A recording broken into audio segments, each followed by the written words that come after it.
This is NDTV.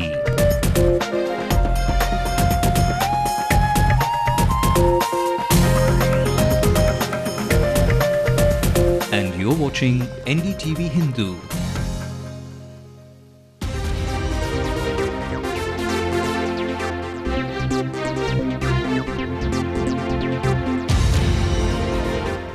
Good evening, everyone. Welcome to that half hour of the evening which makes you that much more aware of the world around us.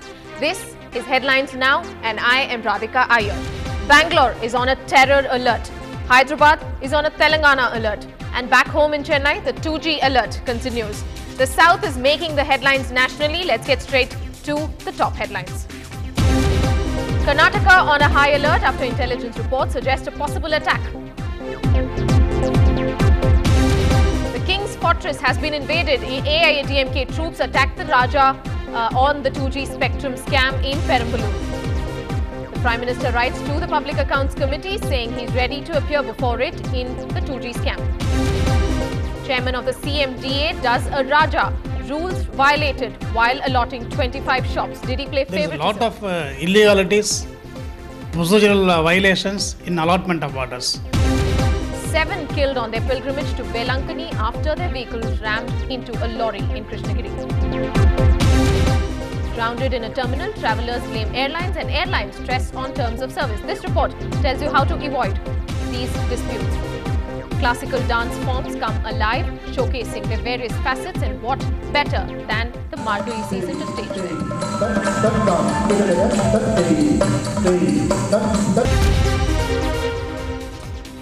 Let's also get you the national headlines.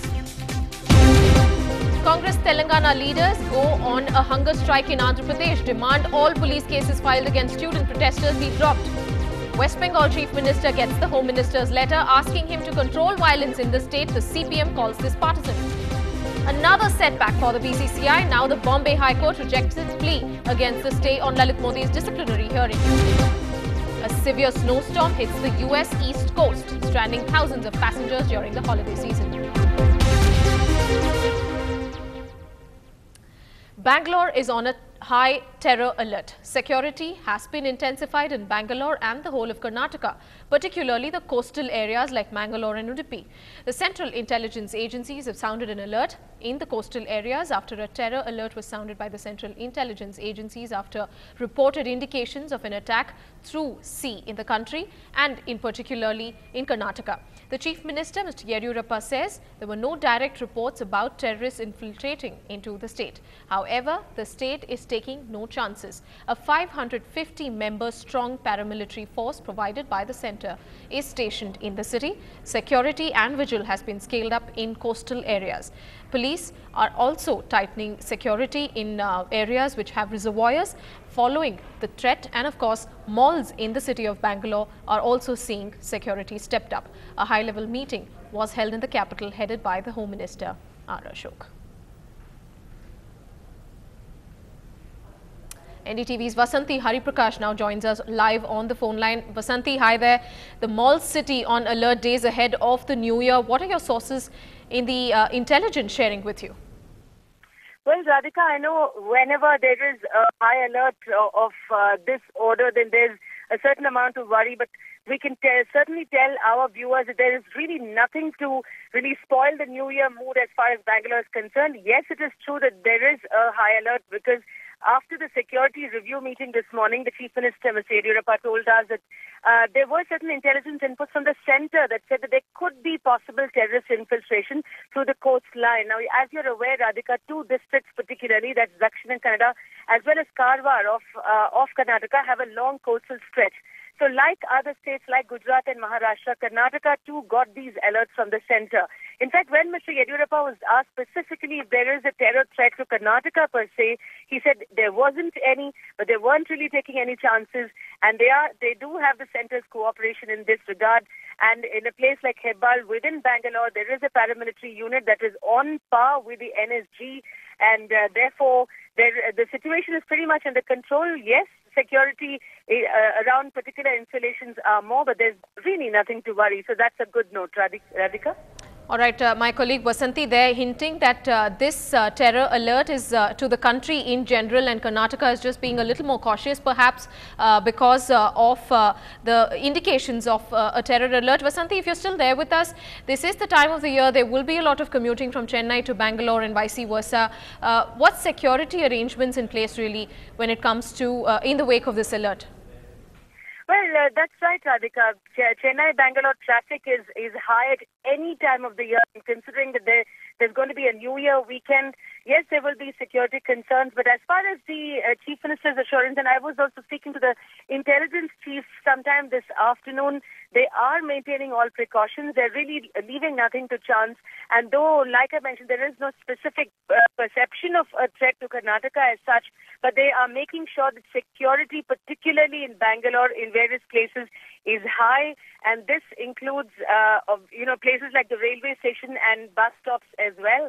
So that's really something which is heartening. Radhika? Right. Thanks very much, Vasanthi, for joining us with those details. Back home, the 2G alert continues. The AIADMK ensured it sounded the 2G alert in the state loud and clear before the state goes to polls. In fact, A. Raja's fortress, Perambalur, was invaded by the AIADMK men and the king of the scam was attacked. Members of the AIADMK were on a hunger strike today in A. Raja's home turf, Perambalur. It was a day-long hunger strike to expose the allegedly fraudulent means and dealings of A. Raja while allotting the spectrum license last year. The next stop is going to be Trichy. The party leaders will stop over at central Tamil Nadu tomorrow to conduct a similar protest outside the Trichy collectorate. The strike in Perambalur comes 2 weeks after the houses of A. Raja and his close aide Sadiq Basha were raided by the CBI. Meanwhile, the DMK is holding a series of public meetings and rallies where it will not just support Raja but hail him as a hero who led the cell phone revolution in India. The monster 2G scam dominated the country's political agenda once again today with two significant developments. Firstly, the Prime Minister put down in writing his offer to appear before the PAC, the Public Accounts Committee, to answer questions about the 2G scam. He first suggested this at a Congress party conclave last week, but was turned down by the opposition, which says nothing less than a joint parliamentary committee probe will do. The Congress rejected this demand once again today. Murli Manohar Joshi, who's heading the PAC, says a decision on the Prime Minister's appearance will be taken later at an appropriate time. Meanwhile, the CAG, the Comptroller and Auditor General Chief Vinod Rai, whose report indicated and indicted A. Raja appeared before the Public Accounts Committee today, actually made its appearance and reiterated that the 2G scam could have possibly cost an estimated loss of over 1.7 lakh crore rupees to the country's exchequer.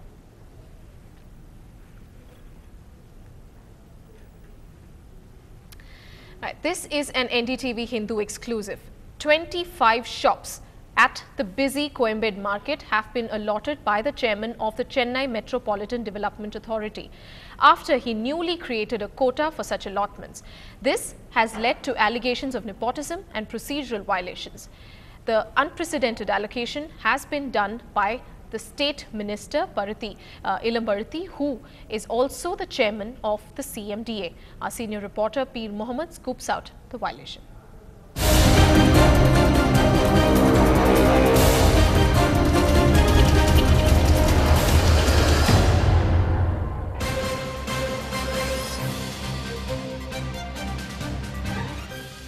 This letter from a former DMK ward secretary was good enough to get a 150 square feet shop at Coimbatore Wholesale Market Complex, especially since it was endorsed by Information Minister Bharati Ilambarati, who also holds the post of chairman of the CMDA.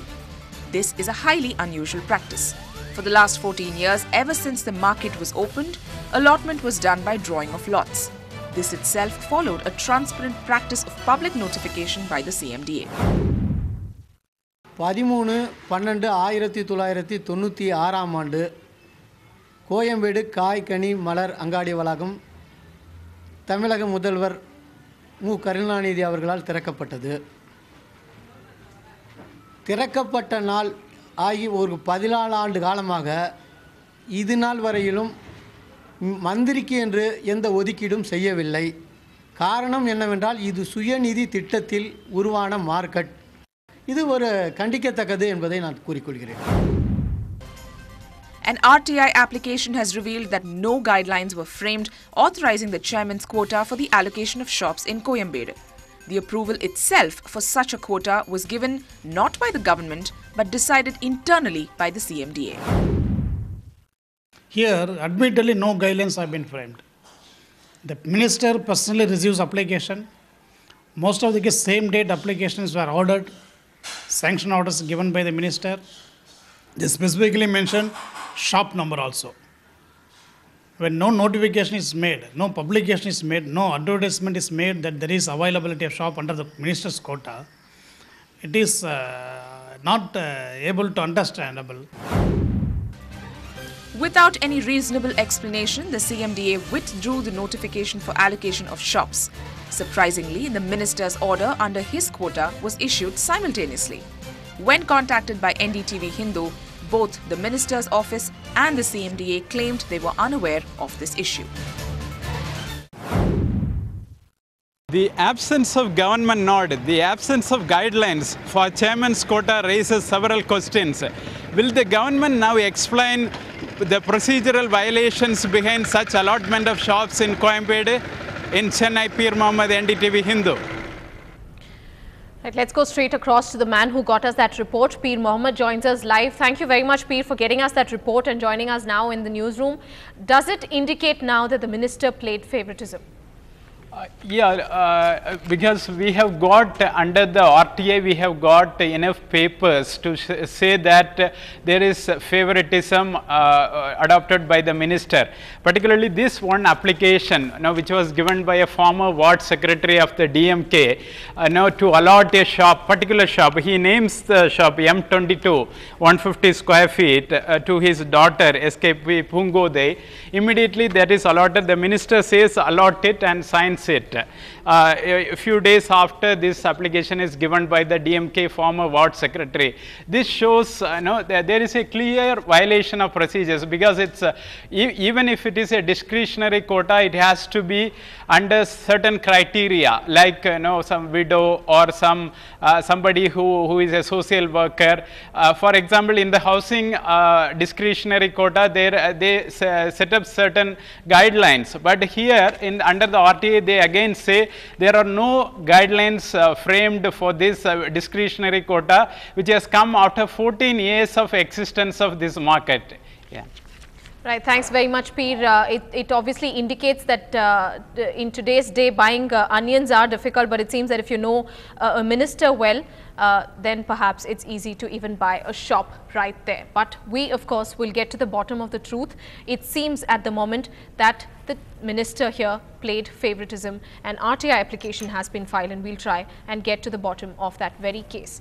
Well, leaders in Andhra Pradesh, it seems, don't want paramilitary forces to be deployed on the 31st of December. Will the New Year celebrations be disrupted in Hyderabad? We'll tell you after a little break.